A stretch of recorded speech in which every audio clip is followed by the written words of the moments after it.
जय हिंद मेरे प्यारे लाल एवं लालियों। आज हम डिस्कस करेंगे एसएससी एमटीएस 2024 में आने वाले महत्वपूर्ण जीके एंड जीएस को, और ये हमारा दोस्तों सेट नंबर 7 है। तो आइए शुरू करते हैं। पहला प्रश्न है, निम्नलिखित कूट में सत्य विकल्प का चयन करें। तो पहला दोस्तों विकल्प आपका दिया गया है कि भारतीय सेना के द्वारा पर्वत प्रहार अभ्यास का आयोजन कहाँ हुआ? लद्दाख में। दोस्तों सही है ये कि भारतीय सेना ने पर्वत प्रहार अभ्यास का आयोजन जो किया यह लद्दाख में किया, और लद्दाख में दोस्तों हेमिस नेशनल पार्क है। वायुसेना अध्यक्ष कौन है? तो विवेक राम चौधरी हैं वायुसेना अध्यक्ष। थल सेना अध्यक्ष कौन है? तो युपेंद्र द्विवेदी है। यहाँ पर क्या टाइप दोस्तों है? अनिल चौहान है। तो तीसरा विकल्प जो आपका है ये गलत है। अब चौथे विकल्प को देख लेते हैं।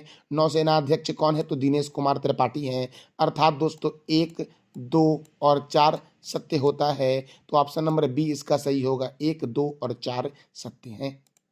दोस्तों देखो, इंडियन एयरफोर्स डे कब मनाया गया? 8 अक्टूबर को। इंडियन आर्मी डे कब मनाया जाता है? 15 जनवरी को। और इंडियन नेवी डे कब मनाया जाता है? तो 4 दिसंबर को इंडियन नेवी डे मनाया जाता है। Chief of the army staff कौन है? विवेक राम चौधरी हैं। चीफ ऑफ डिफेंस स्टाफ कौन है? जनरल अनिल चौहान हैं। Chief of the army staff कौन है? युपेंद्र द्विवेदी हैं। और chief of the naval staff कौन है? तो दिनेश कुमार त्रिपाठी हैं मेरे प्यारे दोस्तों। अगला प्रश्न है, किस राज्य सरकार ने चुनाव उम्मीदवार के लिए 2 बच्चे वाली नीति को समाप्त करने की घोषणा की है? तो इसका राइट आंसर हो जाएगा सी, आंध्र प्रदेश ने चुनाव उम्मीदवार के लिए 2 बच्चे वाली नीति को समाप्त करने की घोषणा की है। तो इसका आंसर राइट आंसर क्या हो जाएगा? ऑप्शन नंबर सी दोस्तों। अब देखो आंध्र प्रदेश से क्या क्या प्रश्न बन सकते हैं। तो आंध्र प्रदेश की राजधानी जो है ये अमरावती है। आंध्र प्रदेश के मुख्यमंत्री कौन है? चंद्रबाबू नायडू हैं। आंध्र प्रदेश के गवर्नर कौन है? एस अब्दुल नजीर। अच्छा दोस्तों, मुख्यमंत्री को शपथ कौन दिलाता है? इसका जवाब दे दो आप कमेंट बॉक्स में कि मुख्यमंत्री को शपथ कौन दिलाता है। भाषा के आधार पर गठित होने वाला देश का पहला राज्य कौन है? तो आंध्र प्रदेश है। आंध्र प्रदेश में विधानसभा सीट है 175 दोस्तों। कितना है? 175। राज्यसभा सीट कितना है? 11। और लोकसभा सीट कितना है? 25। आंध्र प्रदेश की स्थापना हुई थी 1 अक्टूबर 1953 को। कोलेरू झील जो है ये आंध्र प्रदेश में गोदावरी और कृष्णा नदी के डेल्टा पर है। पुलिकट झील तमिलनाडु और आंध्र प्रदेश के सीमा पर स्थित है। देखो आंध्र प्रदेश की सीमा लगती है तेलंगाना से, कर्नाटक से, तमिलनाडु से, छत्तीसगढ़ से और उड़ीसा से। श्री वेंकटेश्वर राष्ट्रीय उद्यान, पुलिकट लेक वन्य जीव अभ्यारण्य कौन सा? तो पुलिकट लेक वन्य जीव अभ्यारण्य, नागार्जुन सागर श्रीशैल्म वन्य जीव अभ्यारण्य जो भारत का सबसे बड़ा बाघ रिजर्व है। कहाँ है? आंध्र प्रदेश में। पापीकोडा नेशनल पार्क बालाजी मंदिर तिरुपति में है। भारत का सबसे गहरा बंदरगाह विशाखापट्टनम है। दक्षिण मध्य रेलवे का हेडक्वार्टर सिकंदराबाद में है। दक्षिण तटीय रेलवे का हेडक्वार्टर कहाँ है? तो विशाखापट्टनम में है। केंद्रीय तंबाकू अनुसंधान संस्थान कहाँ है? राजमुंद्री में। आंध्र प्रदेश का मुख्य लोक नृत्य क्या है? तो कुचिपुड़ी और कोलट्टम। एशिया की अंडों की टोकरी बोलते हैं आंध्र प्रदेश को दोस्तों। अगला प्रश्न है, निम्नलिखित में गुजरात के संदर्भ में गलत विकल्प का चयन करें। दोस्तों ये जो भी आपका विकल्प में दिया गया है सभी गुजरात के बारे में बताया गया है, और आपको चुनना है कि गुजरात के बारे में कौन सा विकल्प जो है ये गलत है। तो देखो दोस्तों, गुजरात में राज्यसभा सीट जो है ये 11 है, और लोकसभा सीट जो है ये कितना है? तो 26 है दोस्तों। सही है। सिग्नेचर ब्रिज जो है ये गुजरात में है, सिग्नेचर ब्रिज। उकाई परियोजना ताप्ती नदी पर है गुजरात में। उकाई परियोजना और काकरापारा परियोजना दोनों गुजरात में ही हैं ताप्ती नदी पर। तो ये तीनों दोस्तों सही होते हैं। उपयुक्त सभी विकल्प जो है ये सत्य हैं। इसका आंसर क्या हो जाएगा? तो डी हो जाएगा दोस्तों। गुजरात की राजधानी क्या है? गांधीनगर। गुजरात के गवर्नर कौन है? आचार्य देवव्रत। गुजरात के मुख्यमंत्री कौन है? भूपेंद्र भाई पटेल हैं। यहाँ पर राज्यसभा 11 है और लोकसभा 26 है। काकरापारा परियोजना ताप्ती नदी पर है।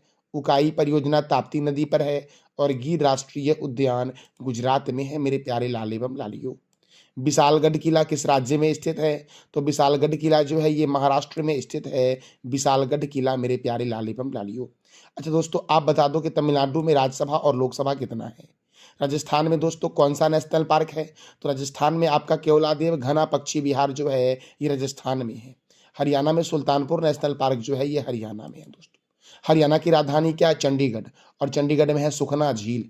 अगला प्रश्न है, पेरिस ओलंपिक 2024 के समापन समारोह में महिला ध्वजवाहक कौन बनी? तो महिला ध्वजवाहक दोस्तों कौन बनी? तो मनु भाकर बनी पेरिस ओलंपिक 2024 में। दोस्तों टाइपिंग मिस्टेक है, 2024 में पेरिस ओलंपिक 2024 में समापन समारोह में महिला ध्वजवाहक कौन बनी? तो क्या बोलोगे आप? मनु भाकर बनी। और अगर मैं पूछूं कि पेरिस ओलंपिक 2024 में पुरुष और महिला ध्वजवाहक कौन बनी? तो आप बोलोगे PR श्रीजेश पुरुष में थे और मनु भाकर महिला में दोस्तों। अब मेरे प्यारे लाल एवं लालियों, पेरिस ओलंपिक में भारत की तरफ से 117 खिलाड़ी ने पार्टिसिपेट किया। उद्घाटन समारोह में भारतीय ध्वजवाहक कौन थे? PV सिंधु जो बैडमिंटन से है और शरत कमल जो टेबल टेनिस से है। और समापन समारोह में भारतीय ध्वजवाहक कौन थे? तो मनु भाकर का संबंध शूटिंग से है और PR श्रीजेश का संबंध किस खेल से है? हॉकी से। हॉकी के जादूगर के नाम से जानते हैं किसको? तो ये आप बताओ कमेंट बॉक्स में। दोस्तों अगला प्रश्न है, क्रिस्टोफर लक्सन किस देश के प्रधानमंत्री हैं? तो क्रिस्टोफर लक्सन जो है ये न्यूजीलैंड के प्रधानमंत्री हैं और न्यूजीलैंड की राजधानी क्या है? वेलिंगटन। न्यूजीलैंड के प्राइम मिनिस्टर कौन है? तो क्रिस्टोफर लक्सन है। और यहाँ की करेंसी क्या है? तो न्यूजीलैंड डॉलर है। न्यूजीलैंड की करेंसी मेरे प्यारे लाल एवं लालियों। दोस्तों हम अगले प्रश्न की ओर बढ़ते हैं। हमारा अगला प्रश्न है, निम्नलिखित में गलत विकल्प का चयन करें। दोस्तों प्रश्न क्या है कि निम्नलिखित में गलत विकल्प का चयन करना है। तो जो गलत विकल्प दोस्तों आपका है वो आपको चुनना है। तो देखते हैं दोस्तों, पहला विकल्प है कि विश्व बैंक का मुख्यालय जो है ये वॉशिंगटन में है। दोस्तों विश्व बैंक का मुख्यालय वॉशिंगटन में है। माइक्रोसॉफ्ट का भी मुख्यालय कहाँ है? तो वॉशिंगटन में है। IMF का मुख्यालय कहाँ है दोस्तों? तो वॉशिंगटन में ही IMF का भी मुख्यालय है। माइक्रोसॉफ्ट का मुख्यालय कहाँ है? वॉशिंगटन। मैंने तुरंत बोला। विश्व बैंक की स्थापना कब हुई दोस्तों? तो 7 जुलाई 1944 को विश्व बैंक की स्थापना हुई। यहाँ पर 7 अगस्त है, अर्थात जो विकल्प C है वो गलत है। और विश्व बैंक के प्रेसिडेंट कौन है? तो अजय बंगा है, ये भी सही दोस्तों है। तो विश्व बैंक का मुख्यालय कहाँ है? वॉशिंगटन में। माइक्रोसॉफ्ट का मुख्यालय कहाँ है? वॉशिंगटन में। विश्व बैंक के वर्तमान में चेयरमैन कौन है? तो अजय बंगा है मेरे प्यारे लाल एवं लालियों। और विश्व बैंक की स्थापना कब हुई? 7 जुलाई 1944 को विश्व बैंक की स्थापना हुई। अगला प्रश्न दोस्तों है, केंद्रीय कपास अनुसंधान केंद्र कहाँ स्थित है? तो केंद्रीय कपास अनुसंधान केंद्र जो है ये नागपुर में है। कहाँ पर है दोस्तों? नागपुर में है केंद्रीय कपास अनुसंधान केंद्र। मुंबई में है BCCI का हेडक्वार्टर। मुंबई में दोस्तों वानखेड़े स्टेडियम जो है ये मुंबई में है। पुणे में है नीरज चोपड़ा स्टेडियम। और भारतीय मौसम वेधशाला जो है ये पुणे में ही है। भारतीय मौसम विज्ञान संस्थान कहाँ है? तो ये बताओ कमेंट बॉक्स में। भारतीय मौसम वेधशाला पुणे में है और भारतीय मौसम विज्ञान संस्थान कहाँ है ये बताना है कमेंट बॉक्स में आपको। अहमदाबाद दोस्तों साबरमती नदी के किनारे है और अहमदाबाद को भारत का बोस्टन बोलते हैं और भारत का मैनचेस्टर बोलते हैं दोस्तों। अगला प्रश्न है, बांग्लादेश के प्रथम प्रधानमंत्री कौन बने थे? तो बांग्लादेश के प्रथम प्रधानमंत्री बने थे ताजुद्दीन अहमद। कौन बने? ताजुद्दीन अहमद बने थे बांग्लादेश के प्रथम प्रधानमंत्री। अच्छा दोस्तों, बांग्लादेश के संसद का नाम क्या है? तो ये आप बता दो कमेंट बॉक्स में। बांग्लादेश के पूर्व प्रधानमंत्री शेख हसीना ने अपने पद से इस्तीफा दे दिया है। यह किस पार्टी से बांग्लादेश में प्रधानमंत्री बनी थी? तो याद रखना, अवामी लीग से शेख हसीना जो थी ये बांग्लादेश की प्रधानमंत्री थी और इन्होंने इस्तीफा दे दिया है क्योंकि यहाँ के लोगों ने इनका बहुत ही विरोध किया और तख्ता पलट कर दिया गया और इनको भारत सरकार ने शरण दी है। हिंडन एयरबेस पे दोस्तों इनको रखा गया है। हिंडन एयरबेस कहाँ है? तो ये आप बता दो कमेंट बॉक्स में। अगला प्रश्न है, सीमा सुरक्षा बल के नए महानिर्देशक कौन बने हैं? सीमा सुरक्षा बल के नए महानिर्देशक बने हैं दलजीत सिंह चौधरी। इसका आंसर हो जाएगा C। अर्थात बॉर्डर सिक्योरिटी फोर्स का हेडक्वार्टर कहाँ है? नई दिल्ली में। बॉर्डर सिक्योरिटी फोर्स की स्थापना कब हुई? 1 दिसंबर 1965 को हुई बॉर्डर सिक्योरिटी फोर्स की स्थापना। देखो दोस्तों, बॉर्डर सिक्योरिटी फोर्स का हेडक्वार्टर नई दिल्ली में है। इसकी स्थापना 1 दिसंबर 1965 को हुई। भारतीय लघु उद्योग विकास बैंक के CMD कौन है? मनोज मित्तल है। UPSC के नए अध्यक्ष कौन बने? प्रीति सूदन। चल्ला श्रीनिवासल्लू SBI के चेयरमैन हैं। नाटो के नए महासचिव कौन है? Mark root. और BSNL के अध्यक्ष और प्रबंधक निर्देशक कौन बने हैं? तो रॉबर्ट जेरार्ड रबी बने हैं दोस्तों। अच्छा, मैंने बताया था अभी वर्ल्ड बैंक के बारे में, तो वर्ल्ड बैंक के चेयरमैन कौन है आप बताओ कमेंट बॉक्स में। अगला प्रश्न है, देश का पहला राइस ATM कहाँ लॉन्च हुआ है? तो देश का पहला राइस ATM जो लॉन्च हुआ है ये हुआ है भुवनेश्वर में लॉन्च दोस्तों। कहाँ हुआ है? भुवनेश्वर में। दोस्तों कटक में केंद्रीय चावल अनुसंधान संस्थान जो है ये कटक में है। दोस्तों अगर मैं पूछूं कि अंतर्राष्ट्रीय चावल अनुसंधान संस्थान कहाँ है तो मनीला में है। कहाँ है? मनीला में। और केंद्रीय चावल अनुसंधान संस्थान कहाँ है? तो कटक में दोस्तों। दिल्ली में DRDO defence research and development दोस्तों DRDO defence research and development organisation का हेडक्वार्टर कहाँ है? तो नई दिल्ली में है। राउरकेला में दोस्तों बिरसा मुंडा हॉकी स्टेडियम, जो दुनिया का सबसे बड़ा हॉकी स्टेडियम है, वो राउरकेला में ही है। और हॉकी में दोस्तों कितने प्लेयर होते हैं, ये आप बताओ कमेंट बॉक्स में। निम्नलिखित में गलत विकल्प का चयन करें। दोस्तों देखो, झारखंड के राज्यपाल हैं संतोष कुमार गंगवार, मेघालय के राज्यपाल हैं विजय शंकर, सिक्किम के राज्यपाल हैं ओम प्रकाश माथुर, और तेलंगाना के राज्यपाल जो है वो जिष्णु देव वर्मा है। और यहाँ पर लिखा हुआ विष्णु देव वर्मा, तो ये डी दोस्तों विकल्प गलत है आपका। तेलंगाना के राज्यपाल कौन है? तो जिष्णु देव वर्मा है। अब देखो दोस्तों, अभी कुछ दिन पहले ही राष्ट्रपति द्रौपदी मुर्मू के द्वारा कुछ राज्यों के राज्यपाल को बदल दिए गए। तो झारखंड के राज्यपाल कौन बने? संतोष कुमार गंगवार। पंजाब के राज्यपाल कौन बने? गुलाब चंद्र कटारिया। छत्तीसगढ़ के राज्यपाल कौन बने? रामेन डेका। महाराष्ट्र के राज्यपाल कौन बने? सीपी राधाकृष्णन। मेघालय के राज्यपाल कौन बने? सीएच विजय शंकर। पौंडीचेरी के राज्यपाल कौन बने? के कैलाशनाथन। राजस्थान के राज्यपाल कौन बने? हरिभाऊ किशन राव बांगरे। तेलंगाना के राज्यपाल कौन है? जिष्णुदेव वर्मा।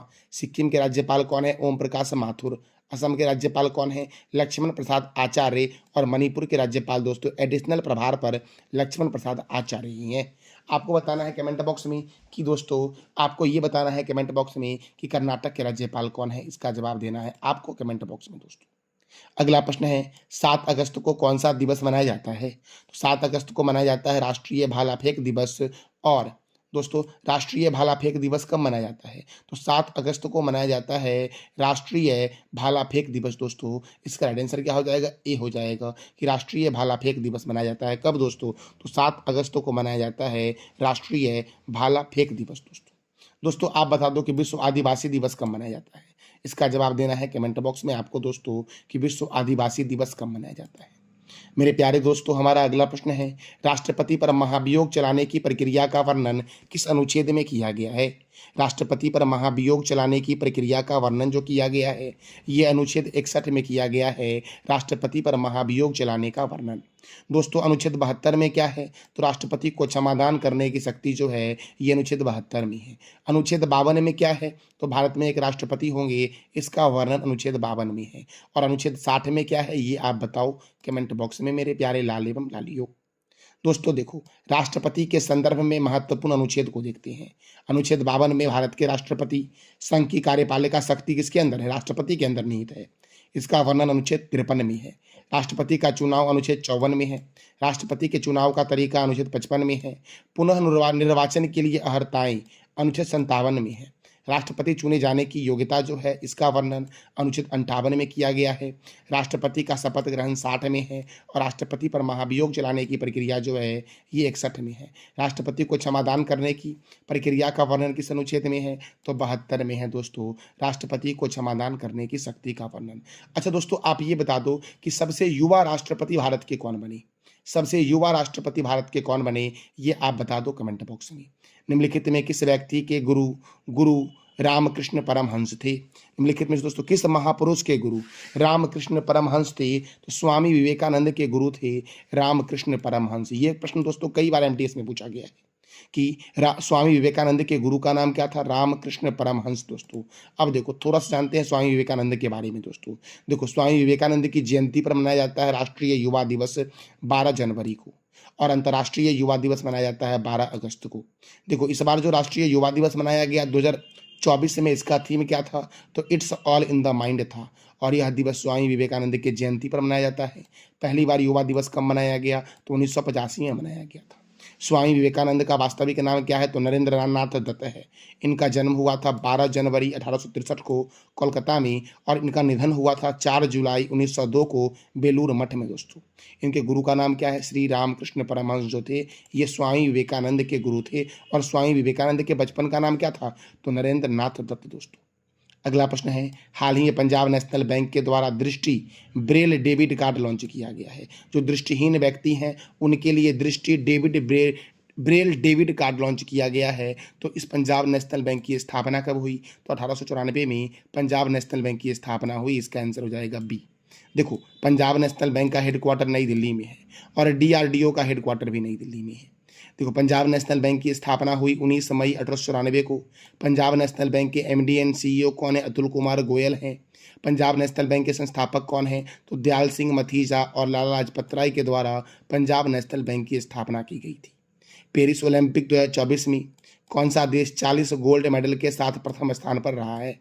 तो अमेरिका दोस्तों 40 गोल्ड मेडल के साथ प्रथम स्थान पर रहा है पेरिस ओलंपिक 2024 में। अब जानेंगे दोस्तों कौन कौन से देश ने कितने गोल्ड मेडल जीते, ये सारी चीज़ों को हम जानेंगे एक चार्ट पर। तो देखो दोस्तों, पेरिस ओलंपिक 2024 में अमेरिका ने जीता 40 गोल्ड और चीन ने जीता 40 गोल्ड, जापान ने जीता 20 गोल्ड, ऑस्ट्रेलिया ने जीता 18 गोल्ड, फ्रांस ने जीता 16 गोल्ड, भारत ने जीता दोस्तों 0 गोल्ड। अमेरिका को रजत पदक कितना मिला? 44। चीन ने जीता रजत पदक 27, जापान ने 12 जीता, ऑस्ट्रेलिया ने 19 जीता, फ्रांस ने 26 जीता और भारत ने 1 जीता दोस्तों। कांस्य पदक अमेरिका ने कितना जीता? अमेरिका के खिलाड़ी ने कांस्य पदक 42 जीता, चीन के खिलाड़ी ने 24 जीता, जापान के खिलाड़ी ने 23 कांस्य पदक जीता पेरिस ओलंपिक 2024 में, ऑस्ट्रेलिया के खिलाड़ी ने 16 कांस्य पदक जीता, फ्रांस के खिलाड़ी ने 22 कांस्य पदक जीता और भारत के खिलाड़ी ने 5 कांस्य पदक जीता और भारत दोस्तों कुल 6 पदक के साथ 71वें स्थान पर था, जबकि अमेरिका 126 पदकों के साथ प्रथम स्थान पर था। चीन 91 पदक के साथ दूसरे स्थान पर दोस्तों, जापान 45 पदक के साथ तीसरे स्थान पर, ऑस्ट्रेलिया 53 पदक के साथ चौथे स्थान पर और फ्रांस 64 पदक के साथ 5वें स्थान पर। देखो दोस्तों, यहाँ पर कंफ्यूज मत होना, जिस देश ने जितना अधिक गोल्ड मेडल जीता है उसका रैंक उतना आगे होगा, याद रखना, इसलिए कंफ्यूज मत होना मेरे प्यारे दोस्तों। तो हमारा अगला प्रश्न क्या है वो देखते हैं। हिंद महासागर के पूर्व में कौन सा महाद्वीप है? प्रश्न क्या है कि हिंद महासागर के पूर्व में कौन सा महाद्वीप है? तो ऑस्ट्रेलिया महाद्वीप है हिंद महासागर के पूर्व में मेरे प्यारे लाल एवं लालियों। देखो दोस्तों, हिंद महासागर का सबसे गहरा स्थान कौन है? तो डायनामेट्रिना ट्रेंच जो है ये हिंद महासागर का सबसे गहरा स्थान है। हिंद महासागर के पूर्व में ऑस्ट्रेलिया महाद्वीप है, जबकि पश्चिम में अफ्रीका महाद्वीप है। हिंद महासागर के उत्तर में एशिया महाद्वीप है और दक्षिण में अंटार्कटिक महासागर है हिंद महासागर की। तो हिंद महासागर के पूर्व में है ऑस्ट्रेलिया, पश्चिम में अफ्रीका, उत्तर में एशिया और दक्षिण में अंटार्कटिका महासागर है। हिंद महासागर का सबसे बड़ा जो द्वीप है यह है मेडागास्कर। डियागो गार्सिया द्वीप हिंद महासागर में है। अच्छा, हिंद महासागर की कौन कौन सी जलधारा गर्म है?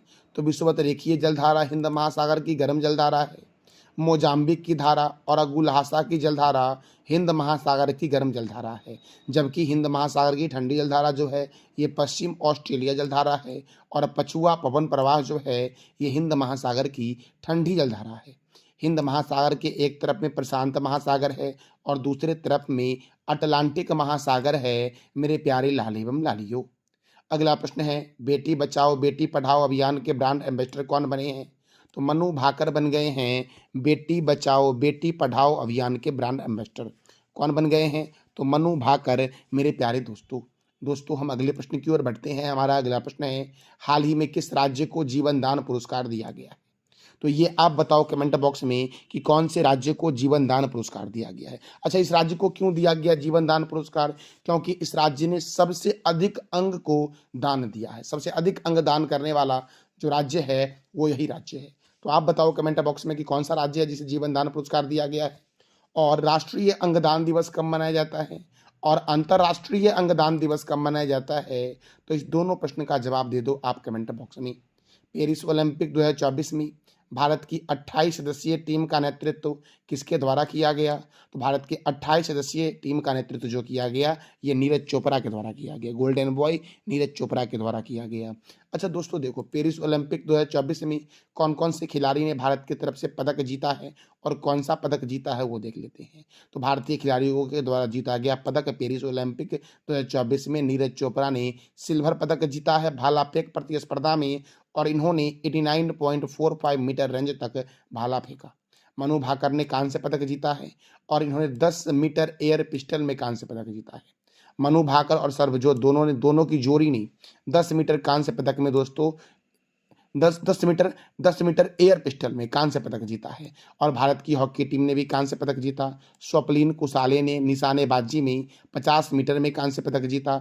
अमन सहरावत ने कांस्य पदक जीता है 57 केजी कुश्ती में दोस्तों। पहला मेडल जो जीता इस पेरिस ओलंपिक 2024 में वो मनु भाकर ने जीता दोस्तों 10 मीटर एयर पिस्टल इवेंट में। और इस पेरिस ओलंपिक में सबसे पहला गोल्ड मेडल जो जीता वो जीता चाइना ने दोस्तों। अच्छा, इस पेरिस ओलंपिक 2024 में कौन से देश ने सर्वाधिक पदक जीता है? तो अमेरिका ने। अमेरिका ने कुल कितना पदक जीता ये आप बताओ कमेंट बॉक्स में। अंतर्राष्ट्रीय पेरिस समिति ने किस देश को वर्ष 2030 के लिए शीतकालीन ओलंपिक और पैरालंपिक खेलों के लिए मेजबान देश घोषित किया है? अर्थात दोस्तों 2030 में इस ओलंपिक का मेजबान देश कौन होगा? तो फ्रांस दोस्तों फिर से करेगा 2030 में इस ओलंपिक की मेजबानी। तो मेरे प्यारे दोस्तों ये घोषणा किसने किया है? तो IOA ने किया है। तो IOC दोस्तों इंटरनेशनल ओलंपिक समिति IOC। देखो दोस्तों इंटरनेशनल ओलंपिक कमेटी जो है इसका हेडक्वार्टर कहाँ है? लुसाने में। और लुसाने कहाँ है? स्विट्जरलैंड में। अंतर्राष्ट्रीय ओलंपिक समिति की स्थापना कब हुई? 23 जून 1894 को हुई। अंतर्राष्ट्रीय ओलंपिक समिति के प्रेसिडेंट कौन है? Thomas Bach. और इसके प्रथम अध्यक्ष कौन थे? तो दिमित्रियास वेकेलास थे IOC के प्रथम अध्यक्ष दोस्तों। अब IOA दोस्तों सही कर लेना, IOA यहाँ सही कर लेना, I फिर O होगा फिर A होगा, तब ये बनेगा दोस्तों इंडियन ओलंपिक एसोसिएशन। क्या बनेगा? इंडियन ओलंपिक एसोसिएशन का हेडक्वार्टर कहाँ है? नई दिल्ली में। इसकी स्थापना कब हुई? 1927 में हुई। IOA के प्रेसिडेंट कौन है? PT ऊषा। और IOA अर्थात इंडियन ओलंपिक एसोसिएशन के प्रथम अध्यक्ष कौन थे? सर दोराबजी टाटा। आपको इमेज में दिख रहे हैं यही दोस्तों थे हैं सर दोराबजी टाटा जो इंडियन ओलंपिक एसोसिएशन के प्रथम अध्यक्ष थे। वर्तमान में कौन है? PT ऊषा। पेरिस ओलंपिक 2024 में टेनिस में पुरुष एकल स्पर्धा में अपना पहला स्वर्ण पदक जीतने वाले खिलाड़ी कौन बने? तो नोवाक जोकोविच बने पेरिस ओलंपिक 2024 में टेनिस के पुरुष एकल स्पर्धा में पहला स्वर्ण पदक जीतने वाले खिलाड़ी। विजय हजारे ट्रॉफी का संबंध किस खेल से है? विजय हजारे ट्रॉफी का संबंध है क्रिकेट से दोस्तों। किस खेल से है? तो विजय हजारे ट्रॉफी का संबंध है क्रिकेट से। क्रिकेट में कितने खिलाड़ी होंगे? तो 11 खिलाड़ी होंगे क्रिकेट में दोस्तों। हॉकी में कितने खिलाड़ी होंगे? तो 11 खिलाड़ी होंगे। और फुटबॉल में कितने खिलाड़ी होंगे? 11 खिलाड़ी होंगे। कबड्डी में कितने खिलाड़ी होंगे? ये आप बता दो कमेंट बॉक्स में। देखो दोस्तों कुछ और भी महत्वपूर्ण कप है, इस कप को देखने के बाद हम आज के सेशन को समाप्त करेंगे। तो नारंग कप, चड्डा कप और अमृत दीवान कप का संबंध बैडमिंटन से है। Walker Cup, Circuit Cup, Ryder Cup, डलहीन कप और प्रिंस ऑफ वेल्स कप का संबंध गोल्फ से है। Ezra Cup, Prithvi Pal Singh Cup, Radha Mohan Cup और क्लासिक कप का संबंध पोलो से है। Bengaluru Blue Challenge Cup, Nehru Cup और फेडरेशन कप का संबंध बास्केटबॉल से है। Ranji Trophy, Irani Trophy, Duleep Trophy, CK Naidu Trophy, Rani Jhansi Trophy, Deodhar Trophy, GD Birla trophy और रोहिंटन बारिया ट्रॉफी का संबंध है क्रिकेट से दोस्तों। बेसबॉल में 9 खिलाड़ी होते हैं, खो खो में 9 खिलाड़ी होते हैं, पोलो में 4 खिलाड़ी होते हैं, कबड्डी में 7 खिलाड़ी होते हैं और नेटबॉल में कितने खिलाड़ी होते हैं दोस्तों? तो 7 खिलाड़ी होते हैं। कबड्डी और नेटबॉल में 7 खिलाड़ी होते हैं। अच्छा, बास्केटबॉल में कितने खिलाड़ी होते हैं? तो ये दोस्तों आप बता दो कमेंट बॉक्स में कि बास्केटबॉल में कितने खिलाड़ी होते हैं। दोस्तों ये था हमारा 25 महत्वपूर्ण प्रश्न आपके SSC MTS एग्जाम में। दोस्तों मैंने 25 प्रश्नों करवाया, साथ साथ उसके संदर्भ में जितने भी प्रश्न बन रहे थे सभी मैंने करवाया। यह सेशन दोस्तों आपके लिए बहुत ही महत्वपूर्ण साबित होगा, खास करके SSC एग्जाम के लिए। दोस्तों यह सेशन हमारा कैसा लगा इसका फीडबैक आप अवश्य कमेंट बॉक्स में देना। थैंक यू सो मच मेरे प्यारे लाल एवं लालियों।